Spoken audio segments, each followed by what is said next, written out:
bitch, on my city, turn up. We gotta do something, there's levels to this, we gotta love it with us. They tell me we finally got it, I feel like we did it, and love it we trust. Look at the swag, got a new helmet and flag. You see them boys.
Welcome everybody, welcome back. It's that time. Mock Draft Monday with your host, Mr. Blake Anthony on the Blake Anthony Show. Live on BucsReport.com. So let's skip with the status quo as always. Check out all the great shows here on BucsReport.com. Beware of the Bay, Buckball Podcast, Real Bucks Talk, Red Flag Podcast, Buck What You Heard, Fantasy and Flavors, The Sports Web, and Thursday Night Live with Charles Richardson. Also, check out my main man Charles doing the Vipers, I think pregame and postgame, so check it out. He's always giving it 110%. I want to make sure to get out today's Monday mock draft. Couldn't leave you guys hanging. I said I would do one every Monday till the draft just to keep it interesting because things change, especially with free agency and the combine and all that stuff. So I just want to keep you guys updated because I am the leading man when it comes to draft picks this year. I have done homework. My eyes have been bleeding from looking at all the videos and studying people's tendency. I've also put out a great article on the top 5 backs. Well, top 5 backs most part. In the draft that everybody's got slated thus far, and it's very detailed on a player's perspective and how I look at things and how you judge how a player is and stuff like that. So it's not vanillaed out. It's got my flavor all over it, and it's barbecue flavor. I'm just kidding. It's good. And check out all the other articles there as well. Everybody's putting in hard work with this draft, trying to give you guys good information and stuff like that coming into it. So if you guys got any questions, my social media feed is right there. I'm on IG at Buck and Blake Sports as well. I'm all over. You can find me on BR. You can find me on my website at buckandblakesports.com, and I'll answer you. Anybody that knows me that's in the live feed will tell you. I will respond to you. I won't ignore you, and I will try to give you the best information that I can, as I feel it's important that you guys take time out of your day to check us out. And it's the least thing I could do is give you the best information that I can, as accurate as I can, and let you know what is speculation by me and what's fact or what's came out as far as, what other source or whatever like that. Because I have no objectives. I know it says Bucs Report 2. We talk about other sports as well. That's just the platform. We talk all sports and all teams and everything. So we don't just study one team. I'm a football fan by nature. Baseball is my first sport. So I know a little bit about everything. So let's get out to the live feed and give everybody a shout out. Corey, as always. Deshaun, welcome. Freddie Smith, Keith Larson, and Matt Colston, as always, checking in along with everybody else. The mock draft, giving away the Vipers tickets to the next home game. If you guys put in hashtag, if you follow on Facebook, Bucs Report, follow me on Twitter and Bucs Report on Twitter. Put hashtag, once you do that, put hashtag Mock Draft Monday. And you will be entered into the drawing to win 2 free tickets to the Vipers home game against the Houston Roughnecks. one of the hottest teams out right now as far as XFL goes, and XFL is looking great. Unfortunately, Vipers fall on 0-2. They score their first touchdown, but it's not on offense, unfortunately. It's on defense. And there are issues, I think, to me. I said last week, I think they're trying to move too fast when I think they need to take things a little slower. Find out what you do well, do that, and then move on to everything else. Instead of trying to move at a full capacity, trying to fire on all cylinders. You're trying to fire out on 8 cylinders, but you're really firing out on 4. So you can at least work yourself up to 6 and then finally get on to 8. When it comes to the end of the season, instead of keep getting stuck in neutral down at 4th gear. You like that metaphor I use with cars and everything. But I think that's a lot of their issue. Just do what you do well first, and then work everything else up. If you're just tuning in, this is the Blake Anthony Show, Mock Draft Monday, every Monday until draft day. If you are just tuning in, follow me on Twitter, follow me there. Make sure you put hashtag Mock Draft Monday, and you will be entered in to win 2 free tickets to the Vipers home game, February 22nd. Also supporting the awareness of Alzheimer's and beating Alzheimer's disease as well. I got also a message from a personal friend, Michael Clayton, as well, to talk about that as well. It's awesome. I told Big Nasty, I told everybody. I know I will do that myself. I donated to charities and things like that. That's things I want to do here at Bucs Report. And I think that's important that everybody can do it. Even though you don't play pro sports, it doesn't matter. You can still contribute in ways, whether it's time or whether it's, through money and things like that. But I think it's cool to do stuff like that. Felipe, welcome. Ray Kennedy, what's going on? Felipe, always, brother. So let's get into Mike's message, and then we'll roll on from there. Johnny Dean, phone lines are open. Call after this message from my friend Michael Clayton here. Check it out. All right, guys, Michael Clayton here. Listen, we are right now at the Tampa Bay Vipers headquarters, where it all goes down. They figure out all of the media stuff. Now, you got to check out the things in the XFL. These helmets, these footballs, these jerseys are one of a kind. And listen, on 2/22 at 2, February 22nd at 2 o'clock, the Vipers are kicking off their game. And we have a tremendous opportunity with the Alzheimer's Association to join them. If you purchase your tickets from the link below, we will be able to make a huge difference, impact. And not only for the awareness of Alzheimer's, but also pack the seats at Ray J to give the Vipers a tremendous football atmosphere. This message is specifically for those who've never been to Ray J. If you're not a football fan, listen, on 2/22 at 2, we need you to come out, support the Vipers, to support the Alzheimer's Association. I hope to see you at 2/22 at 2. Michael Clayton, everybody. Man is making strides, great strides out here in the community within himself and building his own brand. It's just amazing to watch him work and watch him do his thing. Again, if you just tune in, it's the Blake Anthony Show live on BucsReport.com. Usually do it live every Monday and Friday. Fridays is kind of rough because there's not too much information that comes out like it does during game days and things like that, game season. So on Mondays are for sure. It'll always be Mock Draft Mondays. Then you always get Peter, Blake, and Charles, and everybody else fills in during the week. Let me go to the chat line here and get with you guys here. Don't want to neglect you guys. Deshaun, as always, we're actually primed to keep defensive players and let QB side, and not saying I want that, but Jalen Hurts red rifle.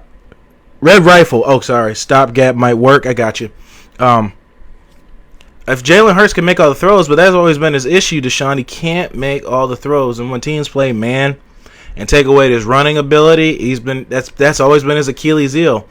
He just can't do it when it's done like that. And on the pro level, the schemes are going to be way higher or way better than it was in the college level. So I think he falls maybe the 4th round, somewhere around there, kind of like Dak Prescott was. And Dak Prescott's a better thrower than him with just as well as running ability. Deshaun again, BH has shown me that last one using the QB, wide receiver, DB, he would like some trickery. It'd be nice to have, I like to call them joker players, versatile players. That's why I like that kid out of Memphis. Name always slips my mind. Running back / receiver. He can do both. I like an Alvin Kamara kind of player. Day-Day, what's going on? Ray Kennedy. You can always call in, Ray. Don't be shy. You don't have to only call in on Peter's show. You can always call mine as well. Frankie, as always. Johnny Dean. Rasul, as always. Where was I at? I was talking about the Vipers before we went into NFL and things like that. I think they need to just do what they do best first, then move on to everything else before they, before they try to fire out and try to do everything and go 100 miles an hour. I just think that's where they need to start first and then go on from there. What do you guys think? What do you guys think the most important position that, area, as you see in the poll, that we need to re-sign first? I personally think it's the lines on the team. I think we need to re-sign those. Just like Arian said, you need to secure the defense. Offense really wasn't an issue except for the turnovers. But as far as moving the ball, wasn't a problem. But I agree with Arians on that. What do you think? As you see here, I got the Voila Vanna White style. Let's say mock draft going. Phone call coming in. Call, you're live. What's your name and where you calling from? What's going on, Blake and Will? What's going on? AKA Frankie, what's going on, man? Not much. Man, your poll question is so confusing because I would do like a mixture, you know what I mean? Mm-hmm. Like, I see how you got like the offense, and then you got Sue, and then you got the 3 defensive guys. Like, me personally, I would want to sign Winston, JPP, and Barrett. You know what I mean? Right. Like, I don't think... Like, that's where I would be at. Like, I think those are the 3 guys we need to lock up first. But, because I think we have people that can fill Nassib's place. And if we bring him back, it'd be great. But if he doesn't come back, I think we got people that can fill the spot. Yeah. The one guy I think that needs to come back, and a lot of people aren't talking about him, and he's not going to cost much for us to bring him back, is Minter. And no one is talking about him. No one is even mentioning him. Mm-hmm. But I think we need to bring him back, and we could probably get him for like under $2 million a year, because he's one of those like filling guys. You know what I mean? Like, oh man, Devin White's tired. He needs to come out for a couple plays. Minter, go in and take a couple plays here. You know what I mean? Mm-hmm. Like, Minter's one of those guys that fills in the gap. And like we said, with the offensive line and the defensive line, you need to have depth. And Minter is one of those guys that adds depth in our defense. Right. So a lot of guys that are sitting there worried about, like, bringing in Sue and JPP and Shaq and Carl and Acid and all that. Minter is another one of those big guys, but he's like one of those hush big guys, because he's quiet, but he gets the job done. And I haven't seen many people bring up Minter at all, but he gets the job done when he's in there. And I want to say it was it 3-4 weeks? The first 3-4 games he was starting. Because when Devin White was injured, he was actually starting, wasn't he? Correct. Devin White had the knee injury, then he had to come back and play with the brace on. He said he was very uncomfortable playing with it at first, but then got used to it and then had to come off it. But yeah, I don't know if you saw me Friday. I did mention Kevin Minter. I gave Minter a huge shout out, and he did fall by the wayside. Devin Minter played like he didn't miss a beat. He played like he was the starter. He didn't play like he was a backup. He's another LSU guy, veteran in BA system, and was very familiar. He had an interception takeaway against the Panthers that was negated on a Carlton Davis holding call. He's come up with some big tackles, and he's played like a stud. And honestly, I would like to see him get more burn, because he could play either indoor, either inside and linebacker spot, either Levante David or Devin White spot. But you're right. I mean, that's usually how the case goes. Backups really don't get too much talk about because they're not playing all the time. It really doesn't sell in the media, really. Nobody really cares I mean, I'm not saying that like me personally. I'm just saying like they don't really care, that he's the backup and he could play until his time comes and then he's actually playing. Yeah.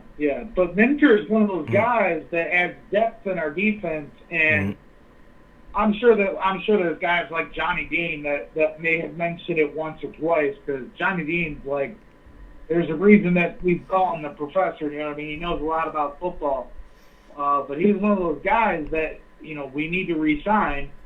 I think that if we don't re-sign him, I can't see why we wouldn't re-sign him, to be honest. Right. I don't think it's going to cost us much at all, but I honestly can't see us paying over $2 million for him, to be honest. Nope. I think he wants to be back too as well. Oh yeah, JPP wants to be back. Shaq wants to be back, and from every interview I've been hearing on Bucs Report and stuff that I've been reading and other podcasts and stuff I've been listening to, Shaq is willing to take a pay cut to stay in Tampa. He wants to stay in Tampa because Tampa gave him the opportunity to play, whereas Denver was like, oh, look we got, Von Miller and whatever the big linebacker name they got there, and they just kept putting Shaq on the wayside, where Tampa was like, dude, we see something in you, and we gave him money, and he came in, and look, led the league in sacks, broke Sapp's record, you know what I mean? And, Shaq's like, dude, I'll take less to stay here because you guys saw something in me when no one else did. You know what I mean? Yeah. And that right there shows he believes in this team, and he thinks that this team is on the verge to being something that is gonna go nuts. You know what I mean? I believe in this team. Like, look at our secondary right now. Everyone's saying we need to get a veteran. Even I was talking about getting a veteran safety. I was not one of those guys like, oh yeah, let's bring in a ha-ha. You know what I mean? But, like, look at the guys that we got, after I've been seeing it, Mike Edwards, and then you got SMB, and, Carlton Davis. Yeah. And Jamal Jean, you know what I mean? That, like, oh my goodness, these are all guys that are going to be in their second year or third year next season, and I think our secondary is fine. Let's lock up the front seven. You know what I mean? And work on the trenches on that offensive line. If Perriman leaves to go somewhere, I think we're okay, because I think Scotty is on the verge of being that slot wide receiver, that number 3 guy. I'm not saying he's there yet, but I think he's right there. You know what I mean? Did that come out okay, or was that understanding? Absolutely. I'm not saying that he's there, but he's like, it's like he's right there. Give him a few games, maybe in the preseason he'll break out. We don't know. You know what I mean? To be honest, I'm very excited for Bucs season coming in this year. My fiance is really excited because she's a Packer fan and everybody knows it. Mm-hmm. But she has gotten more into football since her and I have been dating, because football season, I'm watching Bucs football. I don't care. I love Bucs football. And she's watched Bucs games because it's on TV and I get into a game. Mm-hmm. And she's seeing it and she's just like, wow, these guys are actually really good and they're not getting enough credit at all. Mm-hmm. And she's excited to come down for a game. And she was actually watching a video that I had, and I think it was, no, it wasn't of you, it was, because I remember you interviewed the guy, but Big Nasty did a video when he was at the Super Bowl. Right. And I was like, this is one of the biggest Buccaneers fans, and he is in the, Hall of Fans, quote unquote Hall of Fame for the fans. Mm-hmm. I'm like, when we go to the game, he's probably going to be there. She goes, are we going to meet him? I'm like, probably. He's always there at a home game, so, you know what I mean? Like, we're excited. Like, and even yesterday, like, there's another show that I watched, Sports Static. Bucs Report is coming on Sports Static, and Sports Static wants to come on Bucs Report. I'm trying to intermerge you guys because man, yesterday it was crazy with Sports Day. Like, I don't know if you got a chance to watch it, but the interaction between Peter and Johnny was just, it was electric, man. I was sitting there like a kid in the candy store watching them two bounce off each other. Right. It was great. Yep, and Peter's come a long way, especially doing his homework and doing vast research on players and studying the game himself.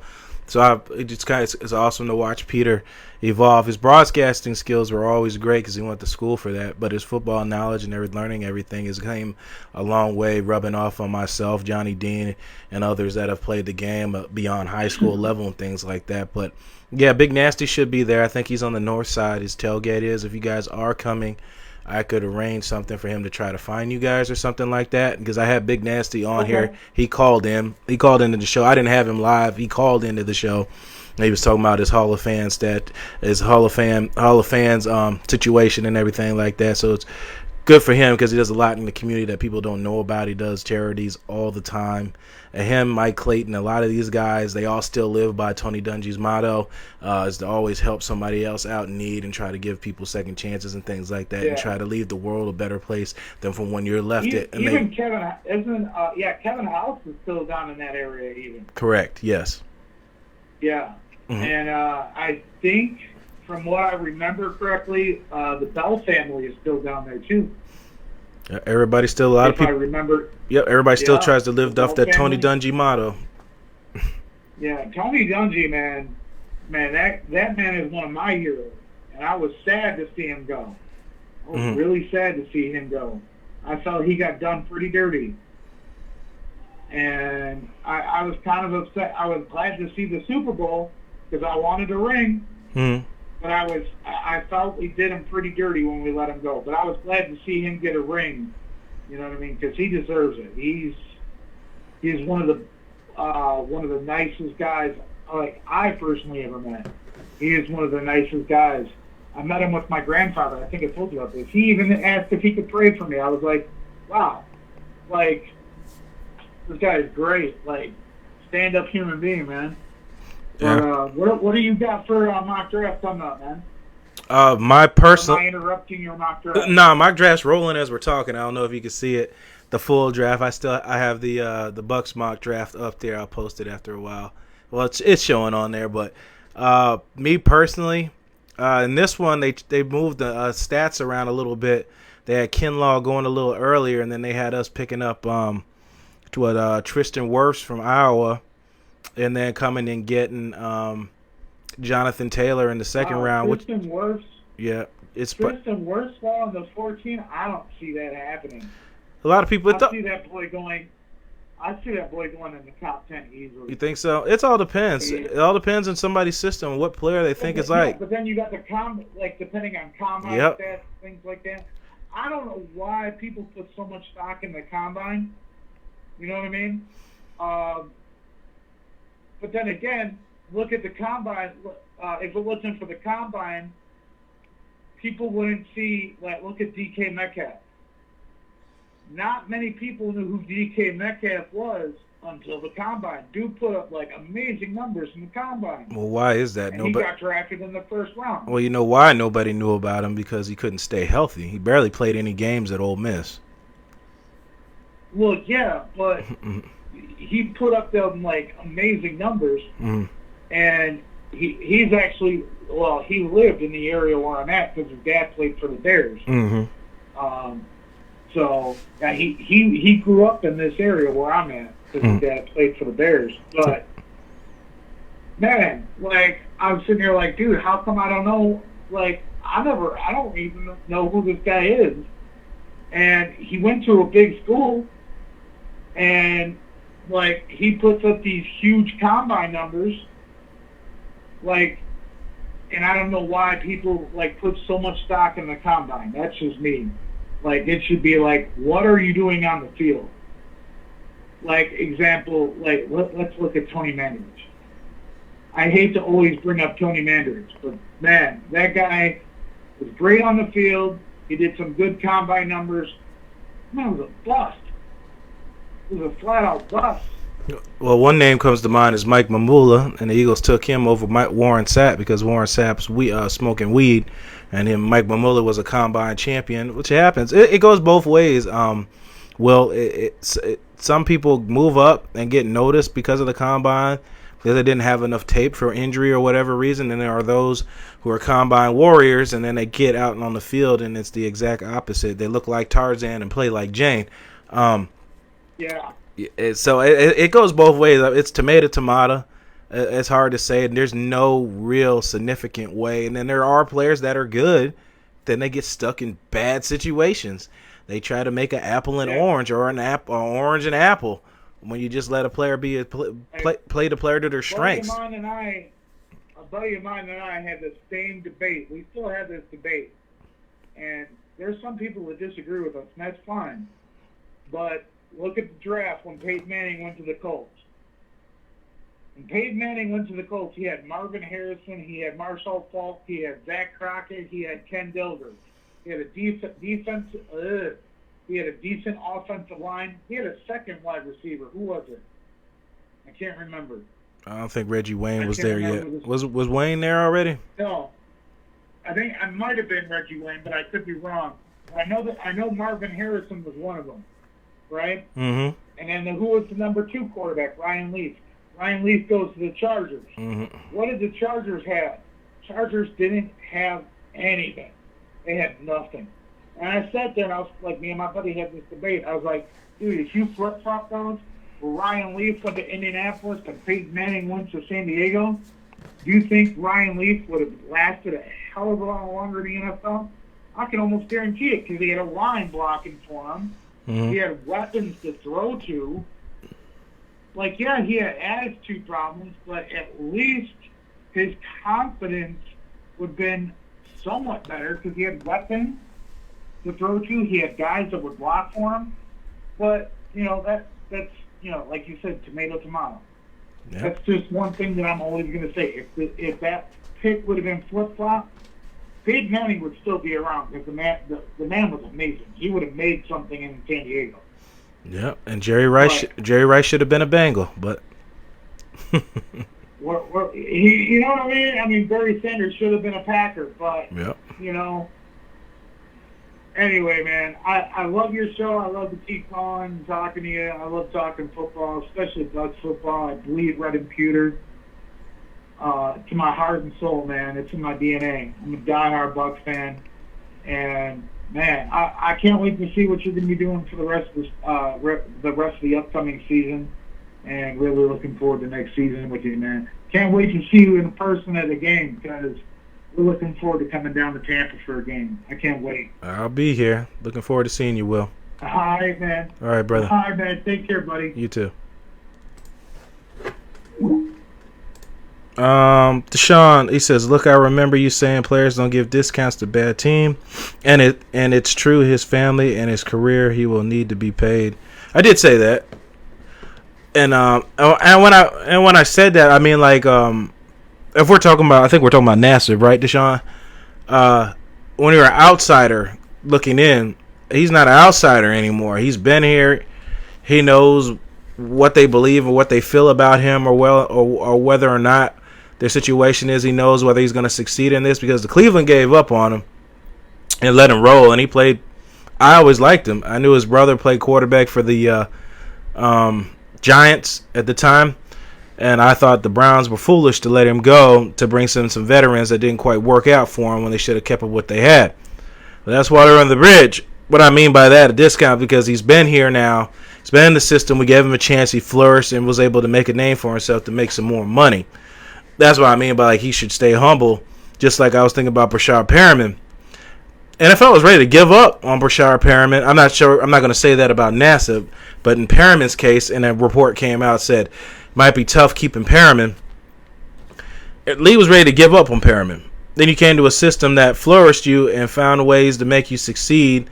I was for one that gave him a real hard time during the season when his number was called. He delivered. He came and played, caught on to the system, and made plays when he needed to make plays.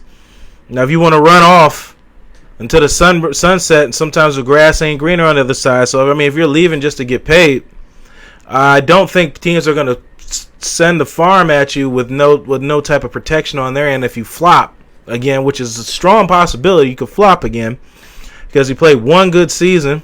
Well, really half a season because he wasn't really around much for the first part of it. So, I mean, I don't know. I would make his contract incentive-based if he wants to stay here. Give him a chance to earn it.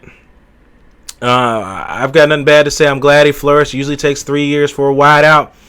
It took him around that time, 3 to 4. So we'll see how it goes. If that answers your question, Deshaun. But you're right, I did say that. He came to Cleveland in a 3-4. Weren't they a 4-3 at that time, Deshaun? And then they flipped.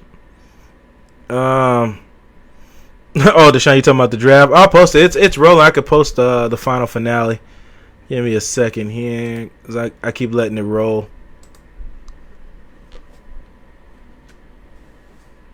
There you go. That is the final result, Deshaun. Don't be getting an uproar up here. I'm kidding. How hard is it going to be? How hard is it to look good with Mike Evans and guy? Well, remember he was out when they were out, or when one was in, one was out, he was in, and then both were out, he was in. He still produced. Granted, he's not a 50-50 ball winner. That's not who he is. I think a lot of plays he was very fortunate that he made. Do I think he's like on the level of Chris Godwin and Mike Evans? I don't think so. That's why I said that's why I'm thinking like he should, stop smelling himself a little bit and stay humble and stay where you're at, stay where you succeeded at here, and keep moving on from there and progressing. If time moves on, you take an extension, then so be it. But we're looking for a speed threat. Got it out of him.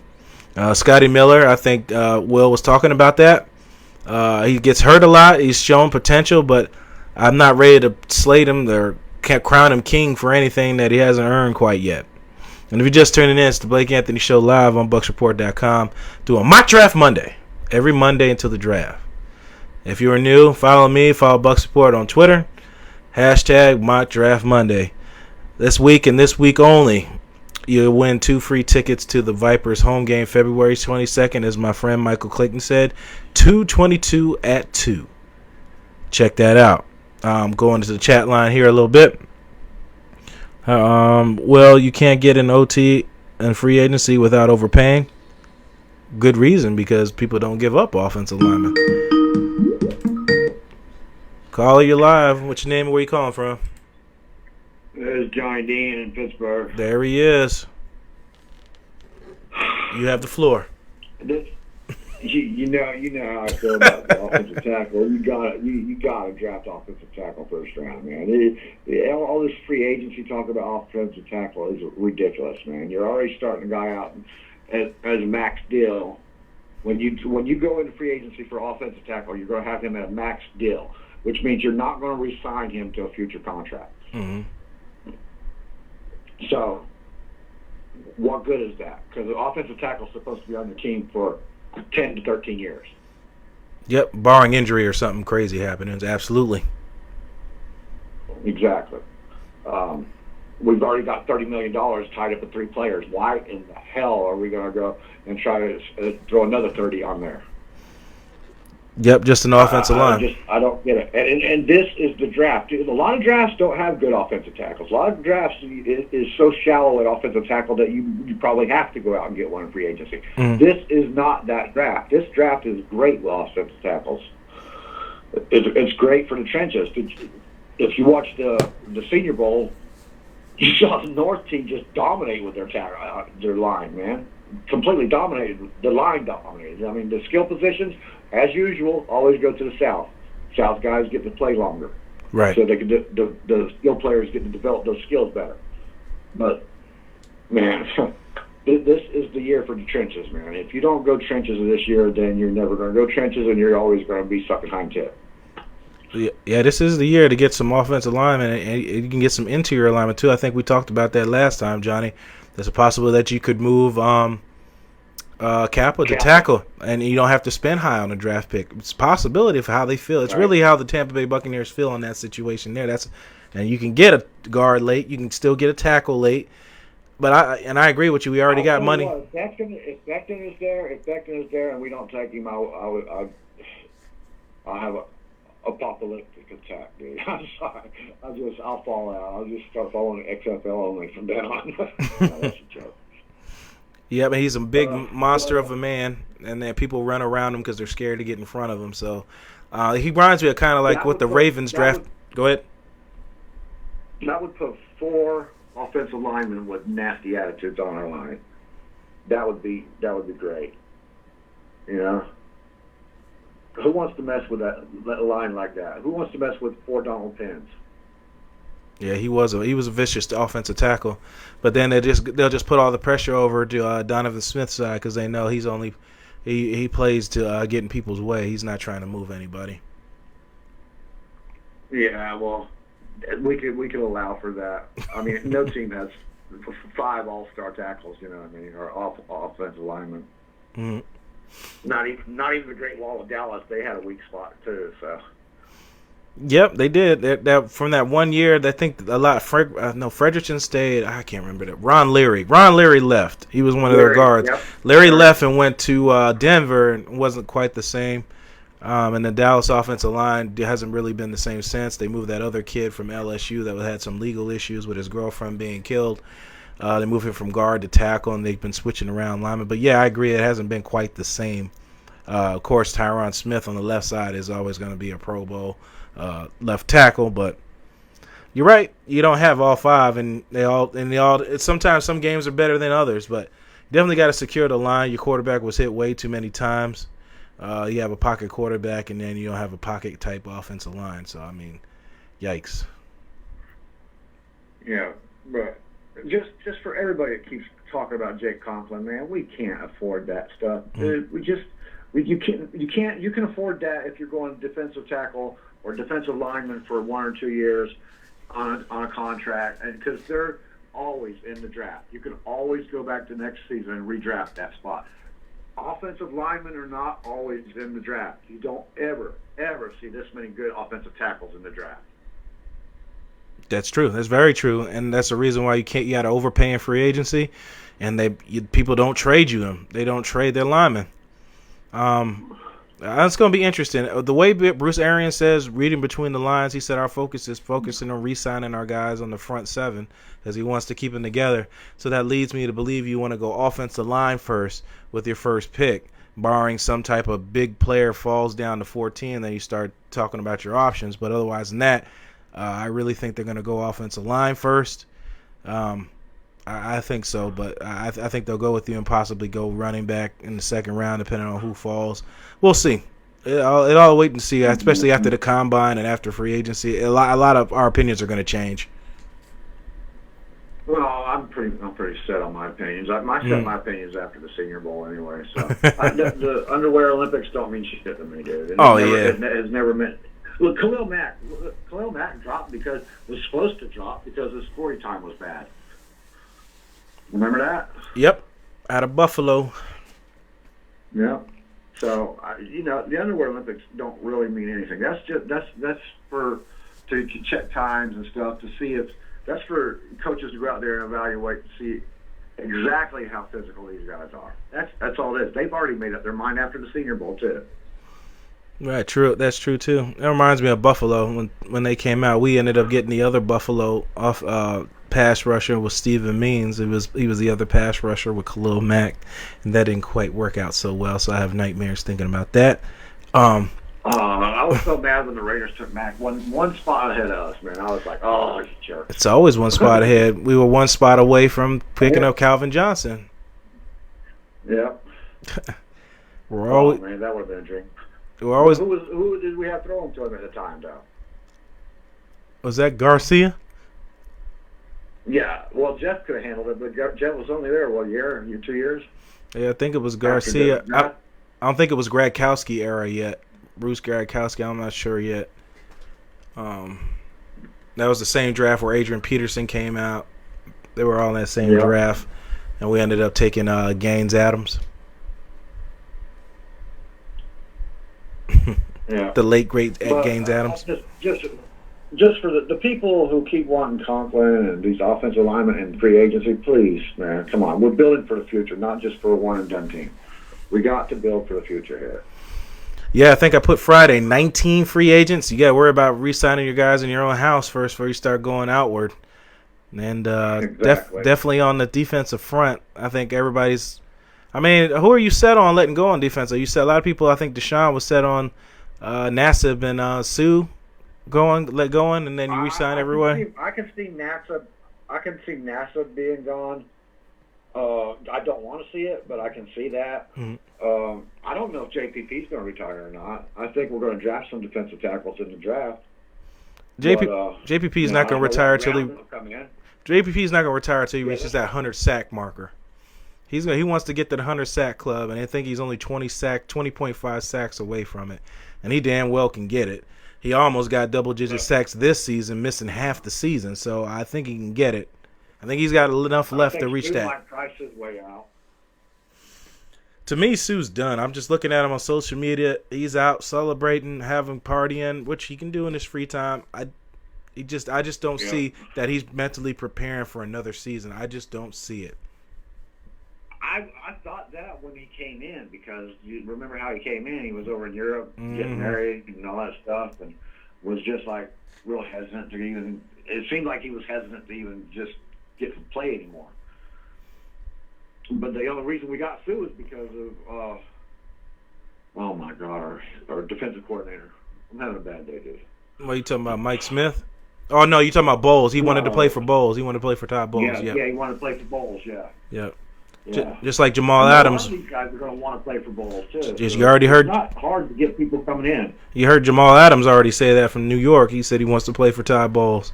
Leonard Williams is a Todd Bowles guy. Leonard Williams is a free agent as well. Could come here. Calais Campbell is a Todd Bowles guy. These guys are very liked, our coaching staff. It's just a matter of getting the opportunity to get them.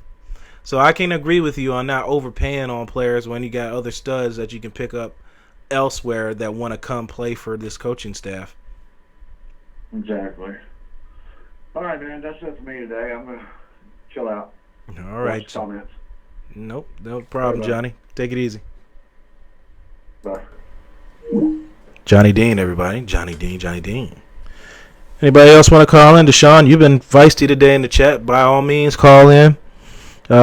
Rasul, you're always welcome. Christopher Cole, Deshaun. Jimmy, you're welcome to call in. 727-475-1882. Yeah, Donovan Smith, Marshmallow on top of it. Oh, man, I think just re-signing him to extension just set us back, paying him top left tackle money, and you will never get top left tackle performance out of that man. And it's just nothing personal against him, nothing like that. You're just never going to get that out of him. Both Perriman and Nassib were coming into their own at the Browns. I wouldn't say Perriman was. I don't think his stats were too impressive. I think he had a better year that year because he was actually healthy in Cleveland. Nassib, I always liked Jarvis, but I don't know about Perriman per se. What was I about to say? Mayfield was struggling to make Landry and Beckham work. I'm just scrolling through the chat group here. I want to make it. Conklin is only 26. You got a call coming in. Caller, you're live. What's your name and where you calling from? Hey, what's up, man? It's Deshaun Tisdale. Deshaun, what's going on? Hey, not much, man. I'm with Johnny Dean right now, man. I would love to think free agency we can go out and go offensive tackle, but that's just not reality. We got a draft right now on the offensive line. I said it in the comments. I really believe we need two pieces on offensive line. I think what you're talking about with Kappa, hopefully the coaches, can have a vision or something like that. We move Kappa to left tackle, to right tackle, replace DeMar Dodson. And then I would like to see Donovan Smith move in the guard. I agree. Inside the center where he's covered up. I just feel his footwork is just so horrible. He has to be an interior lineman. Yep. You seeing him? Look, if I was playing in or outside linebacker or front end, I'd beat this dude. I'd send all of my blitzes right at him. He's horrible. He couldn't recover. he just doesn't seem to play with very good leverage for a guy his size anyway. That's already his issue.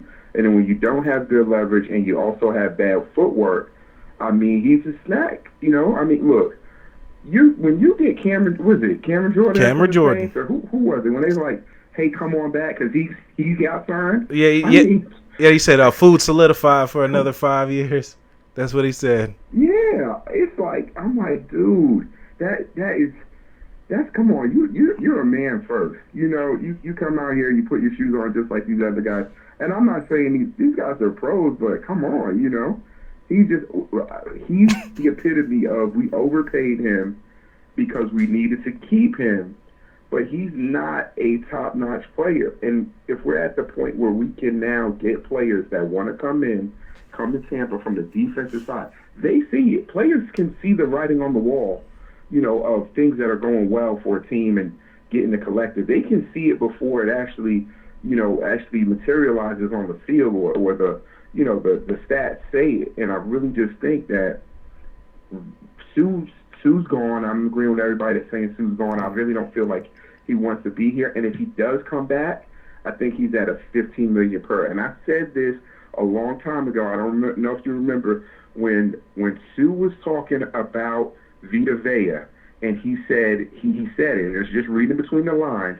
He said, I think Vita Vea will be a good player here for a long time, and his body language and everything, it just felt like he was saying in that he's going to be here, not me. Right. He will be here for a long time, and I just took that, and ever since then, and I'm kind of like, yes, I know he's got touchdowns. He's got touchdowns and fumble recoveries off of other people's work, and he's clogged in the middle. But it's no reason we can't take a Kinlaw, or you were saying the other defensive tackle, interior switch guy that he has like some pass rush ability too. I mean, we can take other big claw guys in the draft right now. Every 2 years, there's a great defensive lineman that you can get first, the top of the second round, or even trade back in the first round and get a guy that's going to be a day one starter for you. We can do that this year, and we can also get offensive linemen this year as well. So. Some depth. I mean, maybe we sign Minter again, or maybe we pick up. Teams build better when they take players in the draft, and it just feels like maybe now with the Bruce Arians touch on it, maybe Jason Light can get some things right now with that staff. Maybe they're looking at things differently. I don't know what you think about that. Well, you said a whole lot, and a lot of it I agree with, especially with the Donovan Smith part. I think I posted on my page. I posted a video of him just getting destroyed by people. I didn't realize it was that bad. And I said a lot of those plays where he's getting destroyed led to turnovers. Winston's getting a turnover, a sack, a fumble, or stuff like that. And a lot of people like to put it all on Winston. I said your left tackle cost you a whole lot of turnovers that you're not paying attention to. But, yes, I believe he's overpaid. I wish there was a way to get out of that and sign Conklin to that kind of money and stuff like that. But I don't think that's available at this moment. And I think bringing Bruce Arians, I agree with you on that. I think Bruce Arians will help Jason Light's decision making as far as drafting and taking some of the burden off of him, because in my opinion, I think I said on Peter's show, this is probably Light's biggest offseason with 19 free agents coming up. You're going to have to make the right decisions within these free agents and these this draft coming up. So you got to make these picks right, because this team was moving forward at the end of the year, and fans, media, and everybody else are expecting that progression to keep on going, not a regression, even if you are trying to switch at the quarterback position, which I'm tired of talking about. I just can't wait till that's over with. But whatever the decision they make, but that's what I feel about that, Deshaun. I'm thinking too, when you say quarterback position, I'm even thinking of Jameis. Like we start really getting into the salary cap and who we can keep. I mean, that's going to be the most pivotal thing. If we want to keep, if some of these players on defense, we're just not going to keep. That's just what it is. Like Nacho, he's been a nice added piece to have. He didn't get paid a lot. Can he fill what Will Golson does? Can he is Bo Allen? Is he a necessary evil to bring back? Because we're talking about guys that he's getting paid. Bo Allen's getting paid like $4 or $5 million. Golson's getting paid $4 or $5 million. Andrew Adams getting paid $4 or $5 million. We start cutting some of these players that we don't need the secondary is really starting to solidify itself. I know we really need a true safety back there, another safety, and we got all these makeshift guys. I mean, the guy that Bruce Arians was talking about, I forget this guy's name. I watched this story. DeConta Dixon out of Wisconsin. Yeah, Dixon. Yeah, Mm-hmm. I was watching this story. He's always had injuries. He's not particularly big. He might be a hustle player, and he's one of those players that Bruce Arians kind of takes him out the trash, if you will, and dusts him off, and puts him in a system that he flourishes in. Then great, but he's not the shiny hood ornament type of guy, and it's we have to see it happen. I mean, they talked well about him in practice, but guess what? Injury happened. He didn't make it. That same injury happened to him in his story in college, and it was the same situation for him. So is he there and he knows the system? He's got a kind of year in the classroom. Mm-hmm. Maybe that would be great. I don't know, but my big thing right now is, I just hate to say it, it's just a lot of this money and what we'll be able to do will come down to whether we're going to, because the reality of it is, to me, is whether you take Jameis or you get a veteran, you're going to pay a veteran price for a veteran. So it's not going to be that much different than Jameis. And I heard somebody say, hey, he got his knees done or fixed, and it was from the from the Jason Light fake account or whatever. Yeah, it was like the burner account. Yeah, the burner account. Yeah.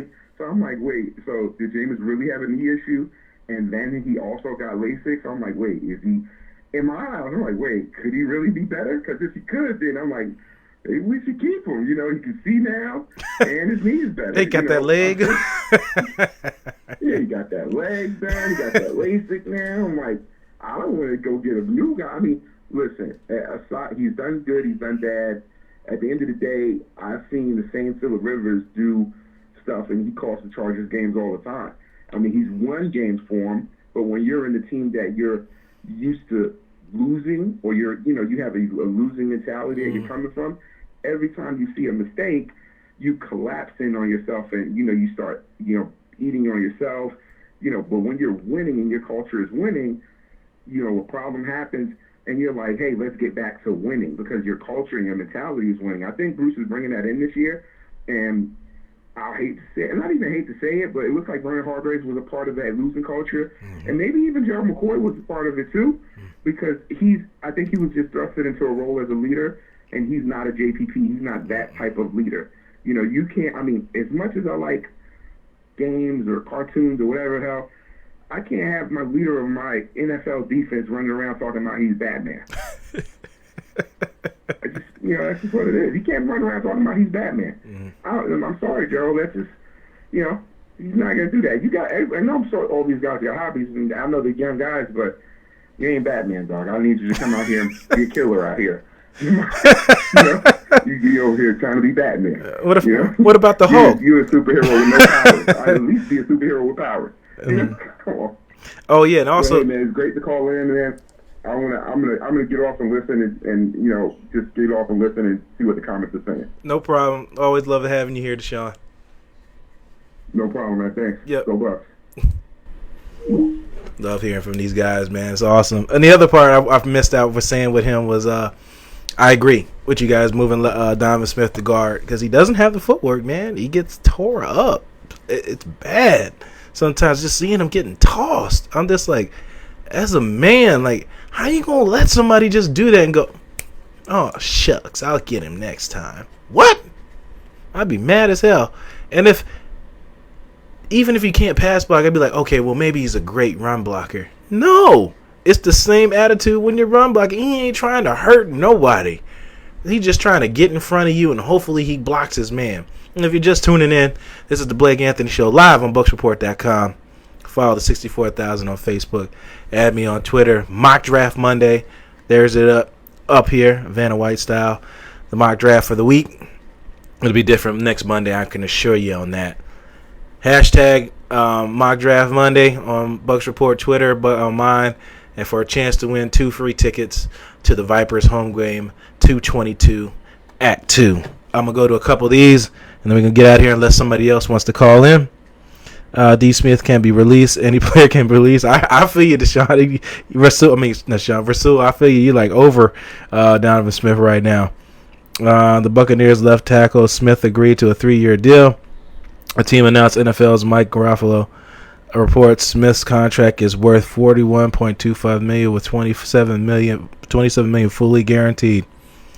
Roped themselves into that one. LOL, that cat was getting worked over there at left tackle. Yeah, worked over is an understatement, Jarvis. I don't know if you had me on Facebook or something. I posted a video. I said domination is a mindset.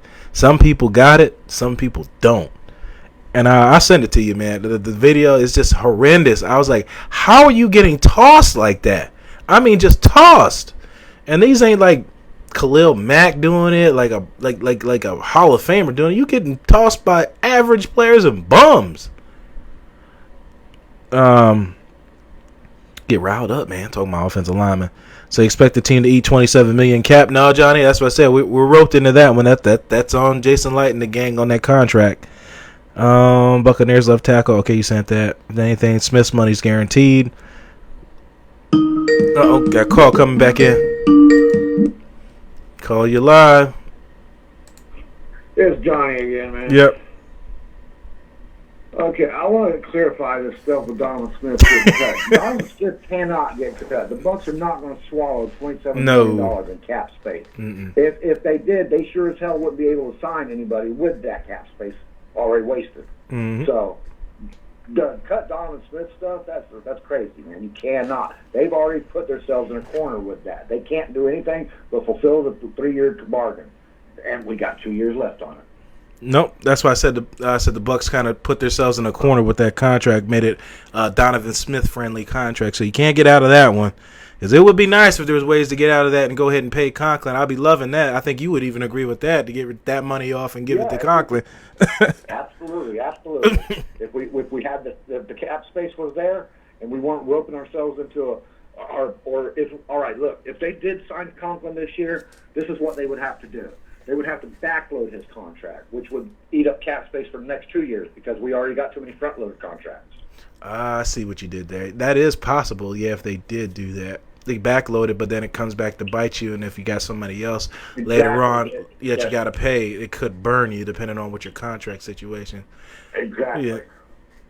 But I agree with him going to guard. I'm with that. I'm sure you agree with that. Donovan Smith going to guard. Yeah, he's a better pass blocker than he is a run stop opener. You know, He has no feet. You know that. We've watched that tape so many times. It's pathetic, dude. Bad. It's bad. Dodson makes him look good. Dodson's feet. And he got two bad knees. Openly admits he's never been a good. He got two bad knees, bad ankles, bad everything, and pass blocks better than Donovan Smith. He's down there in a walker. He's down there in a walker pass blocking, and don't get drugged like that. It's a mindset. It's a mindset, bro. It's a mindset. And like Deshaun said, you're a man. You're a man first. You can't let another man get on Twitter and talk about your food and they gonna eat you. And you do nothing. Nothing. They get put on your back. What would Donald Penn have done if somebody come up in like that? Oh, he would at least take a holding call or a personal foul. That's what you do. You don't let somebody come out there and do that to you. 100%, man. 100%. You don't let somebody do that. Dotson, the Pounceys, Donald Penn, the Pounceys, even Dotson. Dotson ain't going to stand for that crap either. Dotson's a man. He might not be great at what he does anymore, but he was a man, dude. He came in there barefoot. Yep. He came in there barefoot. Practices with getting stomped on by cleats, man. Didn't complain.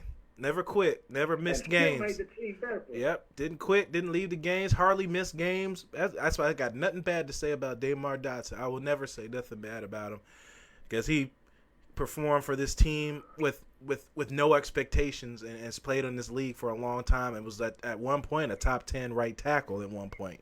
So I've got nothing bad to say about him. I've got nothing bad to say. All right, man. I just want to get that clarified, man. It's blowing my mind that people just think we can just throw away things and get stuff back. Yep. Man, it don't work that way. Yep. All right, brother. All right, man. Yep. There you have it. Rasul is gonna go hard. You probably gonna go on Donovan Smith's Twitter page and get him. Yeah, but Jarvis. Yeah, friend request me, Jarvis. Blake Anthony on Facebook. I'll send it to you, or I'll come send it to you guys. That video, it's just horrendous. Let me get out of here, man. I could talk with you guys all day. I got stuff to do. I know you guys are at work and got stuff to do too. And we'll end this as we always do. You're the master of everything. What you do with your life, what you do with it is entirely up to you. Make sure to add, Twitter and Bucs Report on Twitter, hashtag My Job Monday. See if you guys want to win 2 free tickets to the Vipers game, 222 at 2. Thank you, guys. Take it easy.